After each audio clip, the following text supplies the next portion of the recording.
जलद आणि सुलभ गतीने प्रवास व्हावा यासाठी महामार्गांची निर्मिती केली जाते। मात्र काटाई नाका ते कर्जत या महामार्गावर या संकल्पनेलाच हरताळ फासला गेलाय।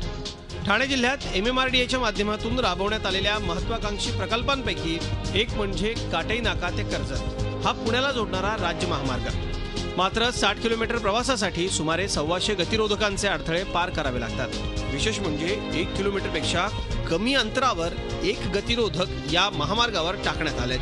वास्तविक या रस्त्यावर स्पीडने गाडी जाव्यात आणि लोकांचा वेळ वाचावा हा उद्देश होता, परंतु या रस्त्यावर एकूण 100 स्पीड ब्रेकरमुळे या परिसराची सगळी वाहतूक धोक्यात आलेली आहे आणि या परिसरामध्ये या स्पीड ब्रेकरवरून गाड्या उडून आतापर्यंत जवळजवळ 25 पेक्षा जास्त अपघात होऊन त्याच्यामध्ये 10 पेक्षा जास्त लोकांचा मृत्यू झालेला आहे।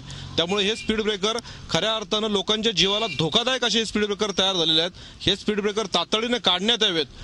काटाई ते कर्जत या महामार्गावर दोन्ही बाजूला हॉटेल, धाबे, सर्व्हिस सेंटर असल्याने प्रत्येकाने आपल्या व्यवसायाच्या ठिकाणी गतिरोधक टाकून घेतलेत। यासोबत या महामार्गाला जोडणारी अनेक गावं असल्याने या गावांच्या वळणांवरही गतिरोधक टाकण्यात आलेत।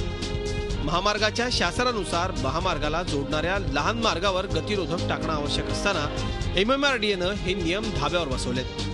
अनेक गतिरोधकांना पांढरे पट्टे नसल्याने रात्रीच्या वेळी हे गतिरोधक दिसत नाहीत, त्यामुळे अपघात होत आहेत। वाहतूक शास्त्राच्या नियमाप्रमाणे मुख्य रस्त्याला जे छोटे रस्ते जिथे जुळतात त्या ठिकाणी छोट्या रस्त्यांवरती ब्रेकर टाकण्याची गरज आहे, परंतु याचा मुख्य उलट काम आपल्याकडे केलं गेलेलं आहे। आणि मला असं वाटतं की याचं मुख्य कारण म्हणजे काही ठराविक लोकांची दंडेलशाही आणि हुकुमशाही आहे की ज्यांनी या अधिकाऱ्यांवरती प्रेशर आणून अशा प्रकारचे ब्रेकर्स आपल्या घरासमोर, हॉटेलसमोर, रस्त्यांवरती टाकून घेतलेले आहेत। स्पीड ब्रेकर ज्या ठिकाणी आहे ते पट्टे मारून किंवा असे साइन बोर्ड लावून ते लोकांच्या निदर्शनास आलं पाहिजे लवकरात लवकर, की जेणेकरून लोकांना स्पीड मेंटेन करणे आणि व्यवस्थित स्मूथ ड्रायव्हिंग करण्यासाठी त्याचा फायदा होईल। अशा पद्धतीचे त्या ठिकाणी लोकांना सूचित करणारे बोर्ड हवे आहेत।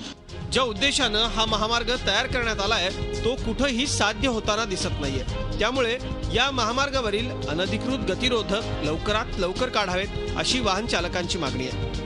चंद्रशेखर भुयार, झी मीडिया, अंबरनाथ। झी 24 तास रहा एक पाऊल पुढे।